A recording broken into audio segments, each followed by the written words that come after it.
Your Honors, fellow Filipinos, good afternoon.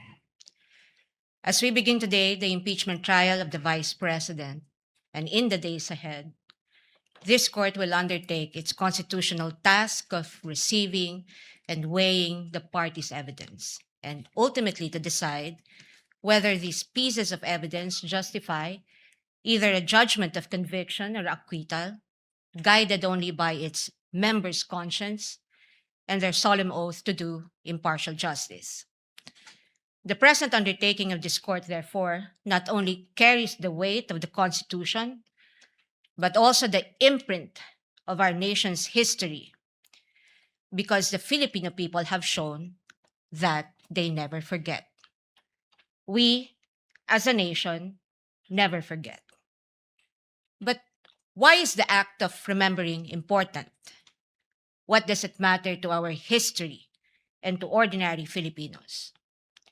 Because in this trial, the prosecution proposes that we unseat the Vice President elected to office by more than 32 million Filipino people, more than the number of votes cast for the sitting president, and much greater than any of the votes secured by each of the members of the House of Representatives who now are here to prosecute her and seek to undo this people's choice.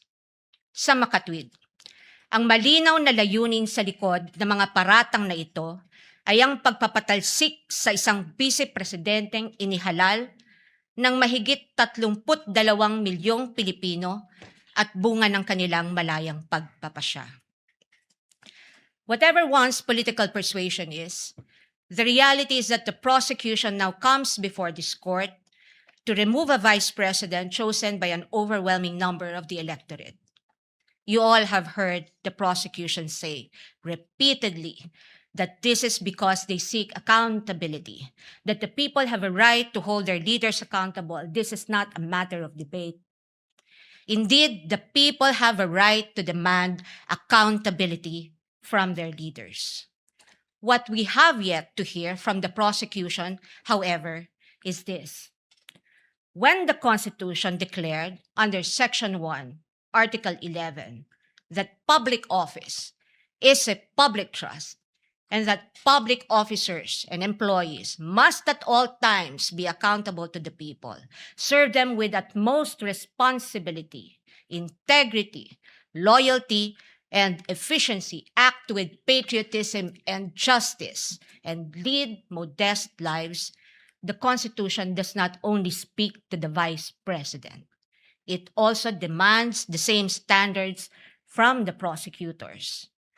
Being public officers themselves, the public prosecutors and the members of the House of Representatives are also held to the same constitutional standard. And so we must remember what history tells us. This is not the first time that members of the House of Representatives have attempted to remove the Vice President, and in a manner not compliant with the Constitution. In a July 25, 2025 decision, the Supreme Court unanimously declared in Duterte versus House of Representatives, GR numbers 278353 and 278359, that the impeachment proceedings in the House of Representatives were tainted with grave abuse of discretion, rendering the articles of impeachment that the House transmitted last year to the Senate as void ab initio.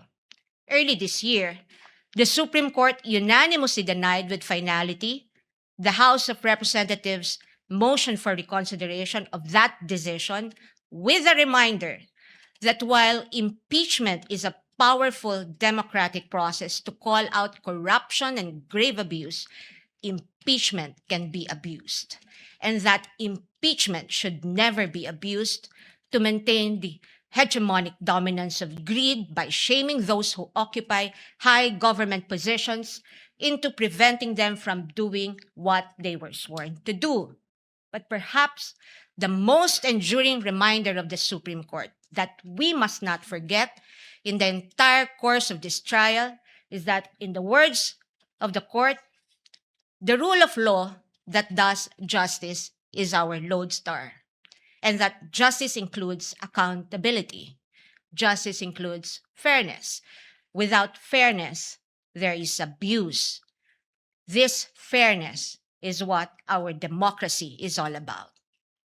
It is in light of these reminders that we draw attention to certain fundamental legal principles that we think we must not forget throughout this trial.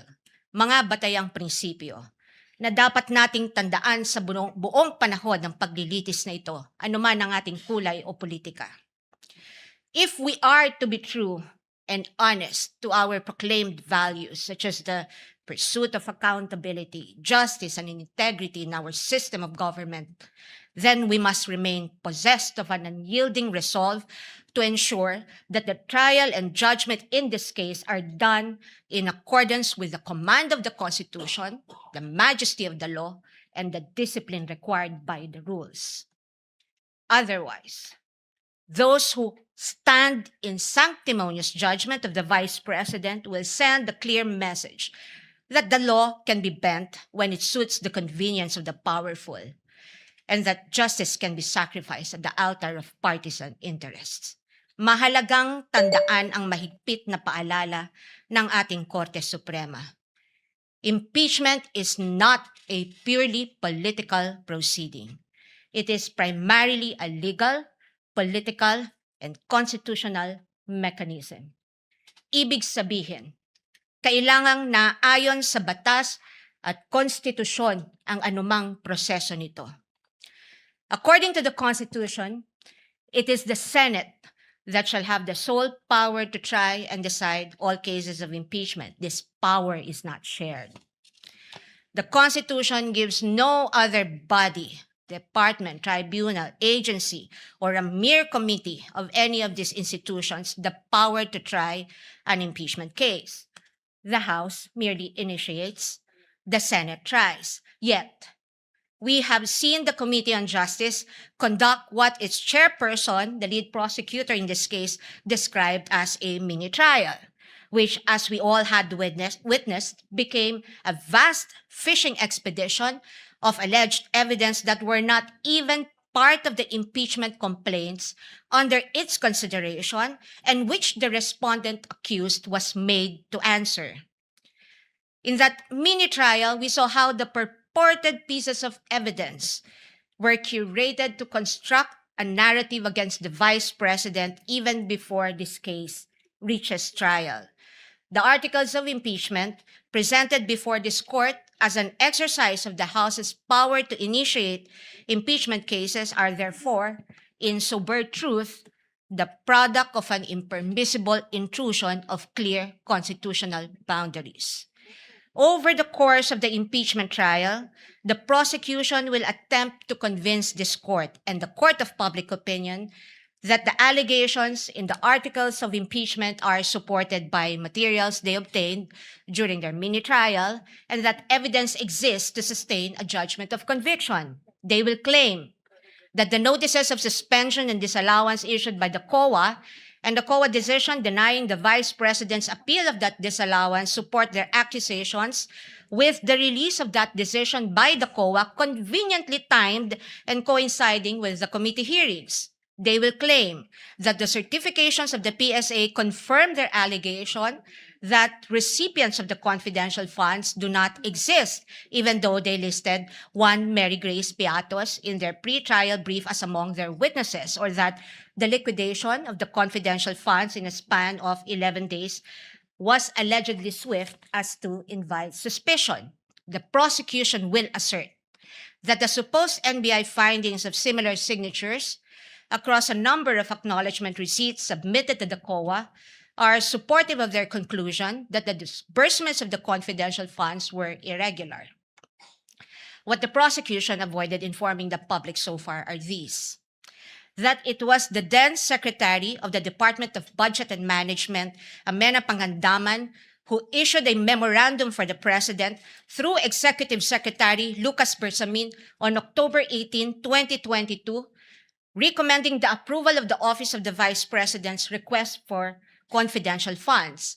that the Office of the President did in fact approve that recommendation of the DBM through a memorandum from the Executive Secretary dated November 28, 2022, and signed by the former Executive Secretary Lucas Bersamin by order of the President, that on December 13, 2022, the DBM issued a special allotment order number SARO-BMB-C-22-001-2004, signed by former Secretary Amena Pangandaman, to cover the request of financial assistance, subsidy, and confidential funds of the OVP that, notwithstanding the impending end of the fiscal year, the confidential funds were nonetheless released to the OVP on December 20, 2022 under this documented approval process.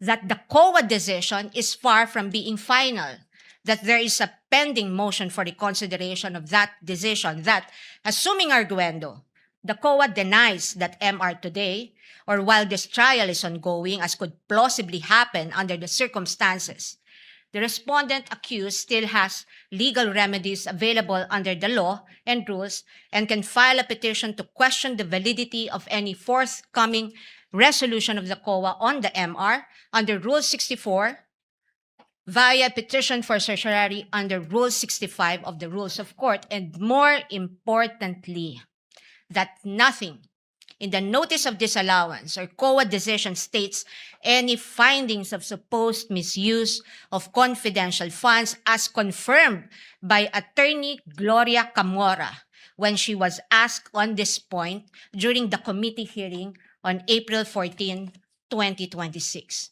Across all other articles, the prosecution will lay a landscape of what it deems to be their evidence in support of their speculations and conclusions. We are not strangers to all these accusations, precisely because this was not the first time these narratives were foisted into the minds of the general public. We have heard the same tales and stories of these accusations since 2024, when the House conducted its Quadcom hearings and most recently the mini trial of its Committee on Justice. But what we must not forget amid all these accusations is the fundamental legal principle that the burden of proof never shifts. The burden of proof never shifts. He who accuses must prove his allegations with evidence that meets not only the degree of proof required, but also meets the evidentiary standards of admissibility, credibility, relevance, materiality, and competence. We therefore should not lose sight of the core principle that the burden of proof is on the prosecution, and unless it discharges that burden, the accused need not even offer evidence on her behalf, and she will be entitled to an acquittal. This is the law then. This is the law now. And the underlying principle for this burden of proof is simple. Under our Constitution, every accused is presumed innocent until proven otherwise. An accused has in her favor the presumption of innocence, which the Bill of Rights guarantees. This also brings to fore the reality that, in the words of the Supreme Court in People versus Pagal, the individual citizen is but a speck of particular molecule vis-a-vis the vast and overwhelming powers of government, and his only guarantee against oppression and tyranny are his fundamental liberties under the Bill of Rights, which shield him in times of need. Sa madaling salita, kinikilala ng ating saligang batas na sa bawat paglilitis, ang isang individual ay nahaharap sa malalim at napakalaking makinarya ng buong Estado. At ang tanging sandigan lamang niya laban sa anumang pang-aabuso ng kapangyarihan ay ang kanyang mga batayang karapatan sa ilalim ng ating konstitusyon. Kaya't mahalagang linawin na sa gitna ng pagtatangkang ikondisyon ang kaisipan ng mamamayang Pilipino at sa gitna ng walang humpay na komentaryo sa mga pampublikong espasyo, Wala pang maituturing na anumang ebidensya o alegasyon na napapatunayan ng prosekusyon sa simpleng dahilan na ang bawat ebidensya ay kailangang dumaan muna sa paglilitis at pagsusuri ng korteng may tanging kapangyarihan sa ilalim ng ating saligang batas. Higit sa lahat, ang anumang paglilitis ay kailangang naayon sa itinatakda ng ating batas at konstitusyon at hindi lamang sa kagustuhan ng iilang may hawak ng kapangyarihan. One might ask, why is it important that we must not forget these basic principles? The ruling of the Supreme Court tells us why. The Bill of Rights applies to the entire impeachment process because inasmuch as our court recognizes that impeachment is a political process, it reminds us that it is not a purely political process but a legal and constitutional mechanism. Thus, if we are to uphold the rule of law, serve justice, and invoke the accountability mechanism, then this court and we as a people must guarantee that all efforts to hold our leaders accountable must be done right. This we must not forget. I thank the court and the public for the privilege of your time. May God bless our country. Opening statement.